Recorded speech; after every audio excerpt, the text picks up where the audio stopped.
Video edukasi pengelolaan limbah B3.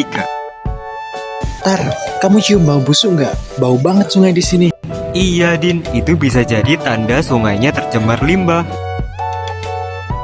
Limbah? Maksud kamu sampah-sampah ini? Gak cuma sampah Din, ada yang lebih berbahaya. Namanya limbah B3.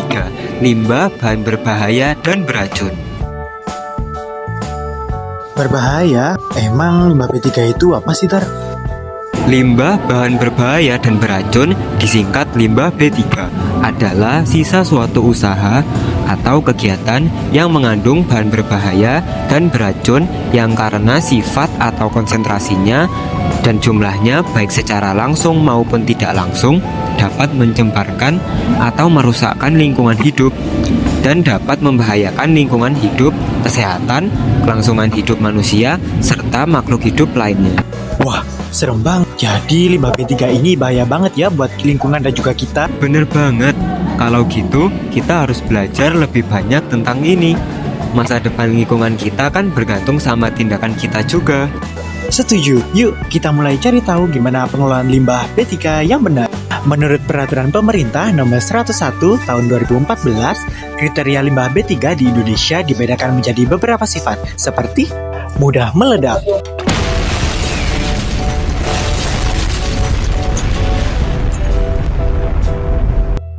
mudah menyala, reaktif, racun, berbahaya bagi lingkungan, dan lain-lain. Tujuan pengelolaan limbah B3 adalah untuk mencegah dan menanggulangi pencemaran atau kerusakan lingkungan hidup yang diakibatkan oleh limbah B3, serta melakukan pemulihan kualitas lingkungan yang sudah tercemar, sehingga sesuai dengan fungsinya kembali.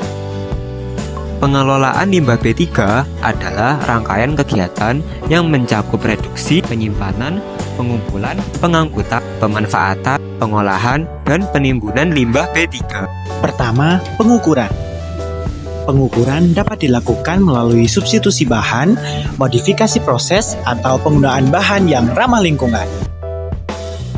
Yang kedua, penyimpanan. Penyimpanan dalam jumlah yang banyak dapat dikumpulkan di pengumpulan limbah. Limbah cair maupun limbah padat dapat disimpan untuk limbah cair, dapat dimasukkan ke dalam drum dan disimpan dalam gudang yang terlindungi dari panas dan hujan. Limbah B3 berbentuk padat atau lumpur disimpan dalam bak penimbun yang dasarnya dilapisi dengan lapisan bedap air.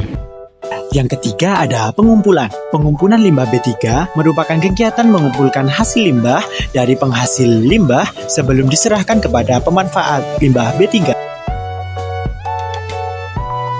Pengolah limbah B3 dan penimbun limbah B3. Pengumpulan limbah dilakukan dengan segregasi limbah dan penyimpanan limbah B3. Segregasi limbah dilakukan sesuai dengan nama limbah dan karakteristik limbah B3. Yang keempat, pengangkutan. Apabila tidak ditangani di tempat, limbah B3 diangkut ke sarana penyimpanan, pengolahan, atau pembuangan akhir. Sarana pengangkutan yang dipakai mengangkut limbah B3 seperti truk, kereta api, dan kapal. Untuk menjaga agar limbah B3 ditangani sesuai prosedur yang benar, harus dilakukan sejak sumber sampai ke tempat pembuangan akhir atau tracking system. Yang terakhir ada pengolahan. Menurut Peraturan Pemerintah Nomor 101 Tahun 2014, pengolahan limbah B3 adalah kegiatan untuk mengurangi atau menghilangkan sifat bahaya dan sifat racun. Kegiatan ini wajib dilakukan oleh setiap orang yang menghasilkan limbah B3. Teknik pengolahan limbah terdiri dari netralisasi, presipitasi, stabilisasi solidifikasi, adsorpsi, pertukaran ion, dan proses biologis. Netralisasi. Limbah yang bersifat ekstrim, asam atau basa harus dinetralkan terlebih dahulu karena sifat korosif dapat merusak lingkungan. Proses netralisasi ini dapat dilakukan dengan alternatif sebagai berikut. Yang pertama, mencampurkan limbah asam dan limbah basa dalam bak ekualisasi. Waktu detensi yang digunakan 8-24 jam untuk stabilisasi. Yang kedua, penambahan batu kapur atau bubur kapur, bubur dolomit, soda kaustik atau soda. Presipitasi. Presipitasi dalam pengolahan limbah B3 banyak digunakan untuk penurunan kadar ion logam berat. Prinsip dari presipitasi ini adalah dengan penambahan basa untuk mencapai tingkat pH di mana terjadi pengendapan hidroksida logam secara optimum.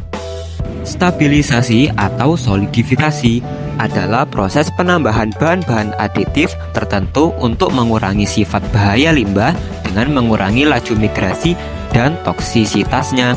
Sedangkan solidifikasi adalah penambahan zat aditif pada limbah di mana berlangsung pula perubahan sifat fisik limbah yang dapat diukur dalam bentuk kuat tekan, kompresibilitas, dan permeabilitasnya. Proses biologis memanfaatkan organisme hidup, terutama mikroorganisme seperti bakteri dan jamur, untuk menguraikan atau mendegradasi senyawa berbahaya dalam limbah tersebut. Biotransformasi adalah penguraian senyawa organik menjadi senyawa organik lain yang lebih sederhana. Mineralisasi adalah penguraian sempurna molekul organik menjadi massa seluler, CO2, air, dan residu anorganik yang bersifat inert. Secara biologis, tahap-tahap dalam pengolahan limbah B3 terdiri atas ekualisasi, DNA penampungan, pengaturan pH, pengendapan dengan cara kimiawi, pengolahan biologis, pengolahan akhir, dan pengolahan lumpur. Nah, itu tadi adalah penjelasan tentang pengolahan limbah B3. Gimana?